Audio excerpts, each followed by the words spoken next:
तेव्हा त्यांच्या सोबत अजितदादा. विरोधकांचं काम आहे बोलणं करणं. लोकप्रतिनिधी म्हणून जर फेल ठरणार असाल, लोकांना आता हा पक्ष कुठला तो पक्ष कुठला, काँग्रेसचं काय फुटलं तेव्हा काँग्रेस या दोघांच्या वरनं स्वतःची पोळी भाजून घेते. परिणाम होईल इथं कसं 100%. न भ्रष्टाचार करता पोचवणं हे आयुष्य नसतं. विरोधकांच्या पोटात पोटसूळ उठलं होतं.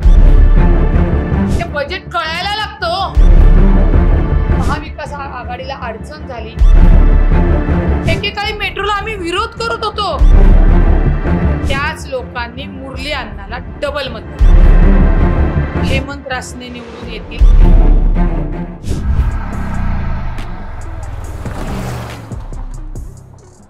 पोस्ट ग्रॅज्युएट डिग्री कोर्सच्या माध्यमातून परिपूर्ण राजकीय नेतृत्व घडवणारं आणि प्राध्यापक राहुल कराड यांच्या संकल्पनेतून साकारलेलं भारतातील पहिलं institute MIT school of government. नमस्कार, मी Deepak Darade. For the people news मध्ये आपलं सर्वांचं स्वागत आहे. मंडळी, विधानसभा निवडणुकीच्या पार्श्वभूमीवरती आपण महाराष्ट्र दौरा करतोय आणि वेगवेगळ्या विधानसभा मतदारसंघामध्ये जाऊन तिथल्या मतदारांशी, नागरिकांशी, मान्यवरांशी आणि शक्य झालं तर नेत्यांशी देखील आपण बोलतोय आणि एक जाणून घेतोय की आमदार कसा असावा. थोडासा वेगळा प्रश्न आहे. तुम्हालाही आतापर्यंतच्या दौऱ्यामध्ये हे सगळे प्रश्न आणि त्याची जी लोकांनी उत्तरं दिलेली आहेत ती मजेशीर अगदी तुम्हाला ऐकायला बघायला मिळाली.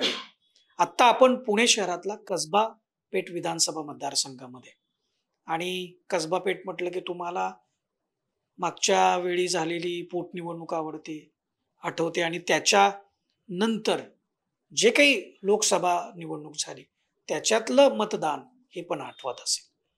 कसा ट्विस्ट आपल्याला झाला हे बघायला मिळत असेल. पूर्वीचा भाजपचा बालेकिल्ला, पण इथं काँग्रेसच्या रवींद्र धंगेकरनी विजय मिळवून हा बालेकिल्ला थेट भेदला होता.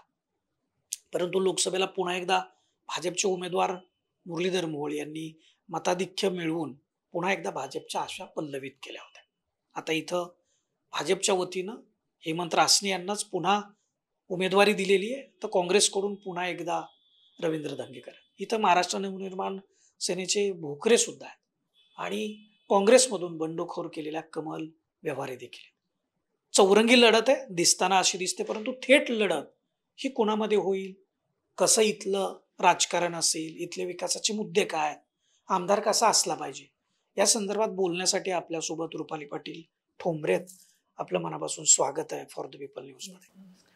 काय वाटतं आमदार कसा असावा? म्हणजे लोकप्रतिनिधी, तुम्ही लोकप्रतिनिधित्व महापालिकेमध्ये केलंय, परंतु आमदार हा अतिशय महत्वाचा घटक समजला जातो.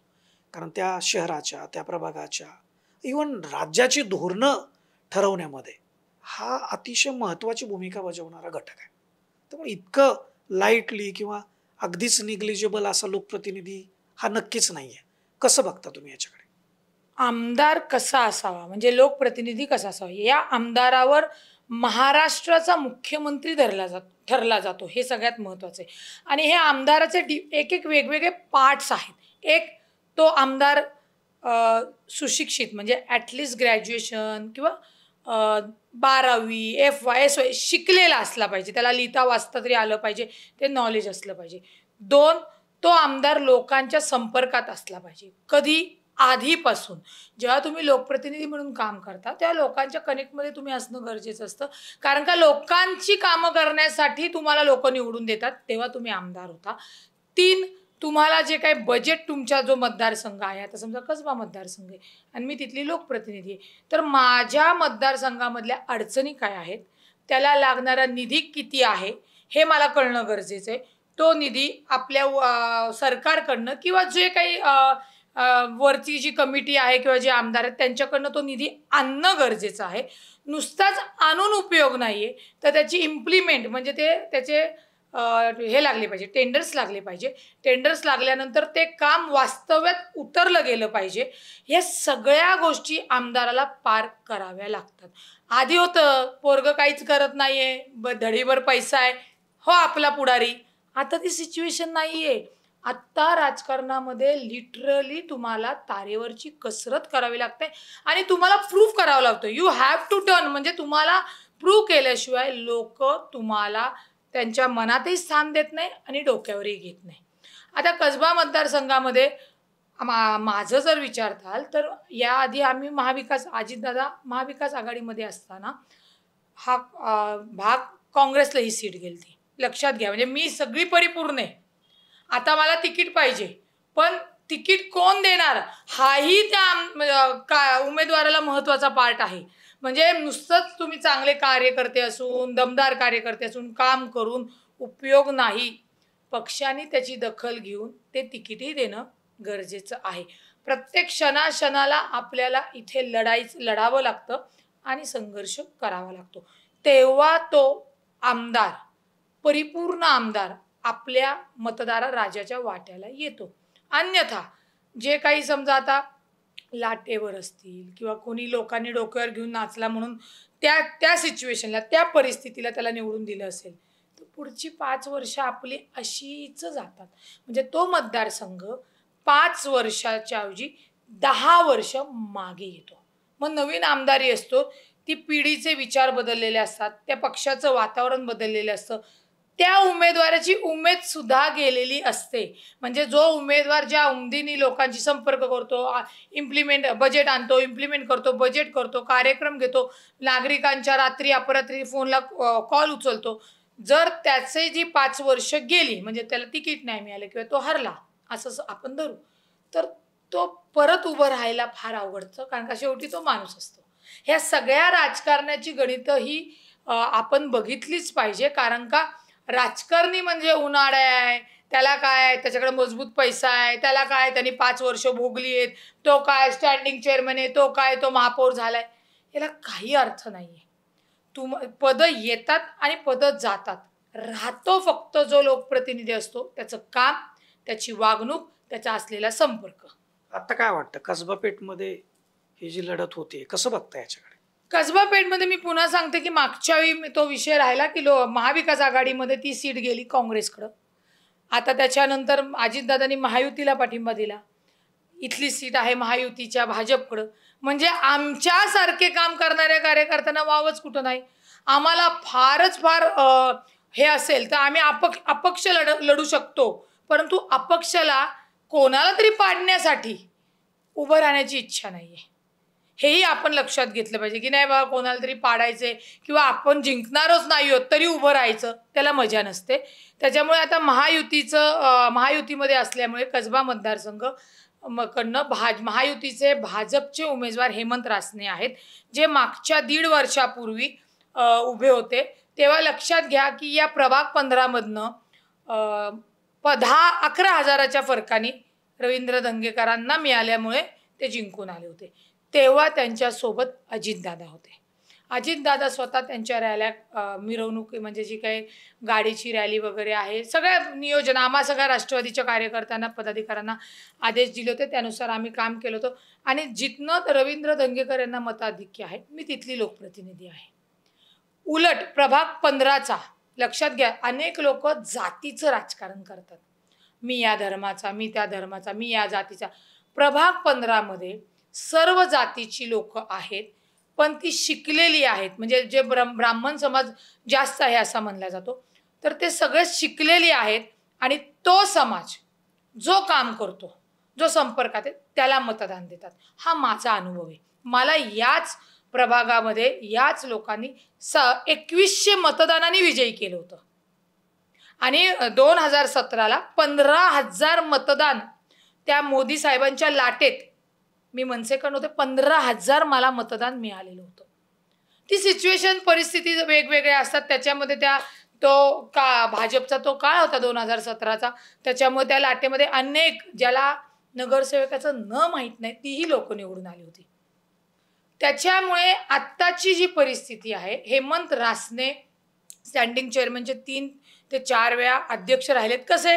कोरोनाच्या काळामध्ये. कोरोनाच्या काळामध्ये एवढं बजेट असून सुद्धा ते बजेट कोरोनाच्या काळामध्ये रेमडेसिवीर, औषध उपचार, जे काही शिधा वगैरे पुरवणे, ह्याच्यामध्ये गेलं होतं. कारण का अध्यक्षावर पण रिस्ट्रिक्शन्स होते, सगळे अधिकार हे आयुक्ताकडे दिले होते. आणि आता तुम्ही म्हणताल की त्यावेळी आम्ही रासनेला हरवलं, आता आम्ही का त्यांना जिंकवायचं म्हणतोय. तर जो व्यक्ती म्हणजे रवींद्र धंगेकर निवडून आले, मुक्ताताईंचा जो निधी होता तो निधी ॲटोमॅटिकली जे सत्तेत होते त्यांनी मुक्ताताईंचा होता म्हणून दुसरीकडे वळवला.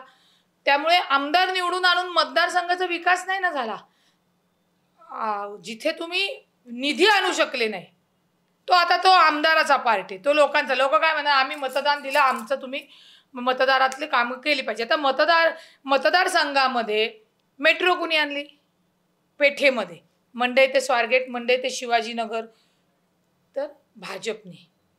मी का सांगते, मी एकेकाळी त्या मेट्रोला विरोध करायचे, पण त्याच मेट्रोने आजूबाजूच्या लोकांना 5 FSI दिला की इथे आपण ही पब्लिक ट्रान्सपोर्ट कमी, शहरावरचा ताण, पेठेवरचा ताण कमी करण्यासाठी करतोय. आणि पेठेमध्ये सगळ्या बिल्डिंग ज्या आहेत 40-40, 50-50 वर्षाच्या आहेत, त्या जोपर्यंत एकत्र येत नाही, डेव्हलप होत नाही, तोपर्यंत हे प्रश्न सुटणार नाहीत. कुणी कितीही बाता मानू नये. रस्ता रुंदीकरणाचा प्रश्न आहे. आता ह्यांनी जी मेट्रो आणली ही जमिनी खालनं आणली, ही त्यांनी जाहीर पण केली, ही त्यांनी त्या भूमिगत उद्घाटन पण केलं, ती तयारही झाली, ती पळायलाही लागली. आणि 11 ते 12 रुपयात ती मेट्रो AC मध्ये आपण, म्हणजे मी जर इथनं मंडईतनं शिवाजीनगरला जायचं असेल तर अगदी माझ्या कोपऱ्यावर ते स्टेशन आहे, मोजून 5 मिनिटात मी कोर्टामध्ये पोचते. मग हा पब्लिक ट्रान्सपोर्ट हा उत्तम करण्याचा महायुतीने केलेला प्रयत्न यशस्वी झाला. आता राहिला, आता लोक म्हणतात की पार्किंगला जागा नाही, म्हणजे आपल्या 2 व्हीलरला. मुळातच उद्देश हा आहे की पब्लिक ट्रान्सपोर्ट म्हणजे तुम्ही इथनं एकतर रिक्षानी जायला पाहिजे ते किंवा बसनी जायला पाहिजे, म्हणजे पब्लिक ट्रान्सपोर्ट मजबूत होईल. आणि मेट्रो तुम्हाला जमिनीच्या खालनं जातीये, म्हणजे जिथे आपण उभे आहोत ना आत्ताही ती खालनं जातीये. विचार करा, कधी स्वप्नात बघितलं नव्हतं. कारण का ज्यावेळी काँग्रेस सत्तेवर होतं, वरनं जाणार का खालनं जाणार त्याच्यावरनं आपण तो विषय रेंगाळला होता. त्याच्यानंतर काँग्रेसने BRT केली. BRT करत असताना त्या काँग्रेसच्या लक्षात आलं नाही की येणारी लोकसंख्या ही सातत्याने, पुणे शहर हे सांस्कृतिक आणि विद्येचं माहेरघर आहे, लोकांचा लोंढा आपल्या इथं वाढतोय, ती गर्दी वाढणार आहे, ते ट्रान्सपोर्टेशन गर्दीचं होणार आहे. त्यावेळी ती BRT त्यांनी केली आणि नंतर त्यांना मोडायला लागली, म्हणजे बंद करायला लागली. का तर जे रस्ते होते त्या रस्त्याच्या अजून लहान करून मधनं BRT सुरू केली. एक तर पब्लिक ट्रान्सपोर्ट सक्षम करण्यासाठी उड्डाण पुलांची एक गरज आहे, आणि सगळ्यात मोठा पर्याय काढला तो भूमिगत मेट्रोचा. त्याचा प्रचंड पुणे शहराला त्याचा फायदा होताना दिसतोय. आणि जी लोक नावं ठेवतात ना ती लोक त्यातनं प्रवास करतात.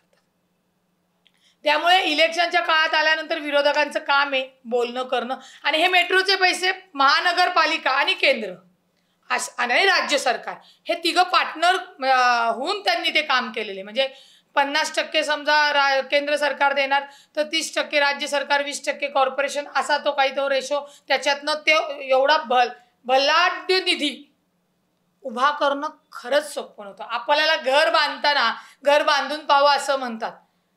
मोदी साहेबांनी, महायुतीने तो मेट्रोचा प्रकल्प खरंच यशस्वी करून दाखवला. म्हणजे ज्या काळामध्ये मेट्रो वगैरे काम थांबवलं होतं, अजितदादांनी पुढाकार घेऊन ती मेट्रोची तो निधी राज्य सरकार म्हणून त्यांना देऊन यंत्रणा का चालू ठेवली? कारण का पुणे शहरावरचा तो भाग कमी झाला पाहिजे. आता राहिला सिटीतलं, मी सांगते इथे पालिकेचे चांगले दवाखाने आहेत, ते अतिउत्तम होण्यासाठी राज्य म्हणजे कॉर्पोरेशन, राज्य सरकार आणि केंद्र सरकार कोऑर्डिनेशन करणारा माणूस पाहिजे. समजा मी विरोधातली आहे लोकप्रतिनिधी, मला तरी सुद्धा राज्य सरकारमध्ये दुसरं जरी सरकार असेल किंवा केंद्र सरकार, मला निधी आणणं गरजेचं आहे. मी ते आपल्या विचाराचे नाही आहेत, आपल्याला देत नाही म्हणून जर तुम्ही लोकप्रतिनिधी म्हणून जर फेल ठरणार असाल तरी लोक तुम्हाला नाकारतात. लोकांना आता हा पक्ष फुटला, तो पक्ष फुटला, सगळ्यांच्या घराची घरं आहेत, घरामध्ये कुटुंब आहे, त्यांच्या इथेही तो वाद असतो. पण पक्ष हे कुटुंब जरी असलं तरी ती मालमत्ता नाही कुणाची. पक्ष हा प्रस्ताव अनुमोदन मंजुरीवर चालतो. आता विरोधक त्याचं भांडवल करतात. पण मला तर म्हणायचं ठीक आहे, शिवसेना पक्ष फुटला, तो शिवसेनेचा विषय होता. राष्ट्रवादी पक्ष वेगळा झाला, तो राष्ट्रवादीचा वेगळा विषय. दोन्ही केसेस वेगळ्या, पण पक्ष वेगवेगळे झाले. काँग्रेसचं काय फुटलं तेव्हा? काँग्रेस या दोघांच्या वरनं स्वतःची पोळी भाजून घेतय. काँग्रेस 60 वर्ष होतं. काँग्रेसने कधी विचार केला की का 2014 मध्ये लोकांनी आपल्याला नाकारलं? बरं, सगळ्यात त्याच्या पुढची गोष्ट, महाराष्ट्रातील ही समीकरणं होत असताना, राजकीय समीकरणं, भूकंप होत असताना, महायुतीने, माननीय अजितदादाने अर्थमंत्री म्हणून सगळेच म्हणजे भाजप असेल, शिवसेना, शिंदे साहेबांच्या लाडकी बहीण योजना काढली. आत्तापर्यंत कुठल्या सरकारने महिलांच्या थेट अकाउंटमध्ये डायरेक्ट एक लाडकी बहीण योजनेचे पैसे थेट पोहोचवले? त्याचा परिणाम होईल इथं कसबा पेठ? 100%. तुम्ही डेटा काढा. तुम्ही माझे बंधू आहात किंवा माझा सक्का बंधू आहे, 500 रुपये देत नाही हो आम्हाला. देताना काचकूच करतोय, बाई मी कष्ट करतो, सगळं घर चालवतो, एवढं लोकांना सांभाळायचं, आणि तुला कुठनं देऊ 500 रुपये? आमच्या त्या महिलांना, माता भगिनींना जे काही 1,500 दिले, सरकारने उपकार नाही केलेले. सरकारने काही घरचा पैसा नाही दिलाय, पण सरकारने लोकांचं दायित्व स्वीकारून त्यांच्याच जो पैसा आहे तो त्यांच्या खात्यामध्ये न भ्रष्टाचार करता पोचवणं, त्यालाही जिगर लागतं, त्यालाही तसं सक्षम सरकार लागतं. लाडकी बहीण योजना केली, लाडकी बहीण योजना असेल, बस ज्येष्ठांना मोफत केली, त्याच्यानंतर युवा प्रशिक्षण, असे ज्या काही योजना दिल्या, या सगळ्या योजनांचा खर्च 75,000 कोटी सरकारवर भार पडणार, बरोबर. परंतु जे काही आपलं इन्कम आहे, मला वाटतं एक 9 लाख कोटीचं जे काही इन्कम आहे, त्यातनं पगार वगैरे सगळे जातात. तर हा 75,000 बोजा लोकांसाठी सरकारने ॲग्री केला आणि ते सगळ्यांना योजना पोचवल्या. त्यावेळी आमचे विरोधक म्हणजे महाविकास आघाडी नावं ठेवायला लागले. ते काय म्हणायला लागले, महिलांना तुम्ही आळशी बनवताय, कशाला 1,500 द्यायचे, त्यांच्या हाताला काम द्या. महिला या आळशी नसतात. महिला या, पण त्यांनी 3,000 रुपयाचा जाहीरनामा, त्याच्यावरच येते ना, त्याच्यावरच येते की महिला या आळशी नसतात, महिला या समाज चालवतात, महिला या घर चालवतात, महिला एक कुटुंब चालवते. त्याच्यामुळे तिला दिलेली ही खारीची मदत ही विरोधकांच्या पोटात पोटसूळ उठलं होतं. त्यांच्या लक्षात आलं ही योजना फारच फेमस झाली. महायुतीला अक्षरशः लोकांनी, माता भगिनींनी डोक्यावर घेऊन नाचतायत. मग आता त्यांनी अजेंडा केला महालक्ष्मी योजना. 3,000 रुपये टीव्हीवर ॲड येते, महाविकास आघाडी महालक्ष्मीची योजना 3,000. त्यांच्या ज्या योजना आहेत त्याला 3,00,000 कोटी लागणार आहेत. कुठून आणणार आहेत? म्हणजे त्या बजेटमधलं अजितदादा म्हणले टिंब काढून दाखवा.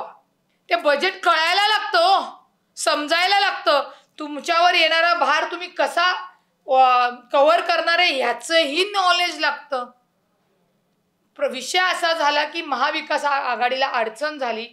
भाजप, राष्ट्रवादी, सेना शिंदेची ही एकत्र आल्यामुळे आणि राजकारणाची समीकरणं जरी बदलली तरी महायुतीने त्यांचे जे दायित्व आहे ते पूर्ण केले लोकांचं. आता काय वाटतं, आता 20 तारखेला मतदान आहे, 5 दिवसावर खेळ आलाय सगळा. कसबा पेठमध्ये काय होऊ शकतं आणि नागरिकांना काय आवाहन कराल? कसबा पेठमध्ये हेमंत रासने निवडून येतील. कारण का तुम्हाला सांगते की पोटनिवडणुकीमध्ये रवींद्र धंगेकर जरी निवडून आले असले तरी ज्या मताधिक्यावर ते आलते त्याच लोकांनी मुरली अण्णाला डबल मतदान दिलं. महायुतीमध्ये आमच्या मुरली अण्णांना त्यांनी खासदार बनवलं त्याच्या, आणि मुरली अण्णा खूप फरकाने निवडून आले. त्याच्यामुळे कसबा मतदारसंघामध्ये आमचे जे मतदार बंधू भगिनी आहेत ते सुज्ञ आहेत. त्यामुळे हेमंत रासने नक्की ते हेमंत रासनेला निवडून देतील. कारण का शेवटी जो निधी आणणार आहे हेमंत रासने, महायुतीचीच सत्ता येणार आहे, त्यामुळे हेमंत रासने आणू शकणार आहे. आणि आमच्यासारखे जे काम करणारे आहेत, आम्ही जे विरोधात बसून 10 दिवसात काम करून घेतो, हेमंत रासने आमच्या महायुतीचा मित्र पक्षाचा आमदार आल्यानंतर आम्हाला हाताला धरून त्याला आणता येतं. वर आम्ही राज्य सरकारकडे, त्यांच्याकडे, मुख्यमंत्र्याकडे जाऊन बसू शकतो, आम्ही केंद्र सरकारकडे जाऊन बसू शकतो की आम्हाला हा प्रकल्प आहे.